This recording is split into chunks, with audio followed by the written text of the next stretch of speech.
फिर आगे तब चलते हैं। समय दिया करिए आप सभी लोग, जो कुछ भी है, चाहे धरातल पाताल, उसमें भी क्या क्या है, चाहे आप पढ़ेंगे, पढ़ने से समय में सुनने में काम नहीं लगा अपना सुन रहे हैं, जान समझना चाहिए, उससे फल मिलता है। दिखता नहीं है तो किसको फल मिलेगा वो समय बताएगा।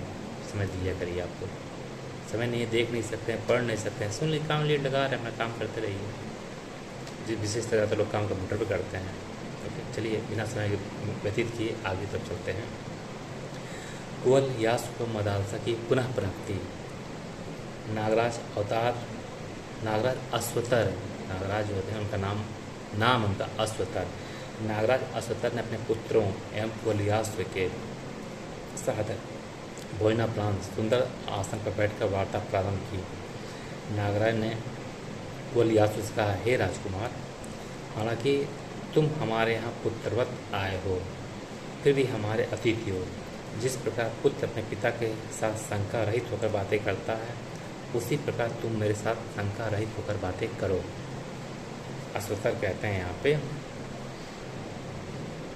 कुवलयास्व से, हिरण्य या सोना या वस्त्र या वाहन या आसन अथवा यदि कोई दुर्लभ वस्त्र की भी इच्छा हो तो उसे मुझसे मांगो।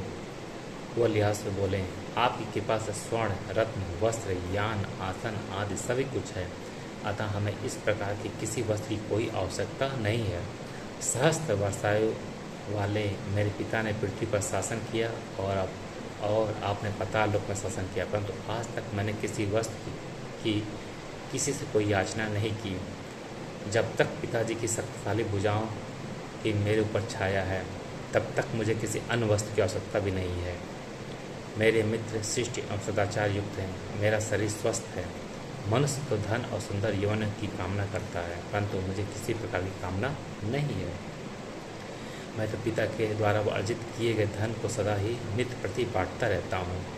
क्या मांगूँ? जब मेरे चूड़ामणि ने आपके चरणों का स्पर्श कर लिया तो सभी कुछ प्राप्त कर लिया। आपके दर्शन करके मेरा जीवन धन्य हो गया। जब मैंने आप जैसे देवता का चरण रज अपने मस्तक पर लगा लिया, चरण रज मतलब उनके पैरों को छू के यूँ रखना, लगा लिया, तो मैंने सभी कुछ प्राप्त कर लिया। फिर भी यदि मेरे मनुकुल वर देना ही चाहते हैं तो मेरी समझ से स्वर्ण, मणि, रत्न, वाहन, घर, आसन, स्त्री, अन्न, पान, पुत्र आदि सुंदर माल्य, लुपेन, गीत, वाद आदि नाना प्रकार की उपभोग वाली वस्तुएं पुण्य से ही प्राप्त होती हैं, क्योंकि इस पृथ्वी पर पुण्यशील व्यक्तियों को कुछ भी दुर्लभ नहीं है। अतः आप हमें ऐसा आशीर्वाद दें कि मेरे हृदय में पुण्य कर्मों का संस्कार सदा ही बने रहे। इसको कहते हैं मांग, इच्छा। इतनी सुंदर इच्छा है, हमेशा पुण्य कर्म करते रहें, अच्छे अच्छे काम करते रहें, सुंदर सुंदर। नागराज बोले, हे वीरवर, तुम्हारी इच्छा पूर्ण होगी, तुम्हारी बुद्धि सदा ही धर्म प्राण रहेगी। फिर भी जो मृत्यु लोक में प्राप्त नहीं उसे तुम्हें अवश्य ग्रहण करना चाहिए। राजकुमार कुवलयास्व दोनों नागपुत्र के मुख को देखने लगे। नागपुत्रों ने अपने पिता से कहा, हे पिताजी, किसी दुष्ट ने इनकी मृत्यु का झूठा समाचार इनके माता पिता पत्नी को दिया, अतः इनकी मृत्यु समाचार सुनकर इनकी पत्नी ने प्राणों को त्याग दिया।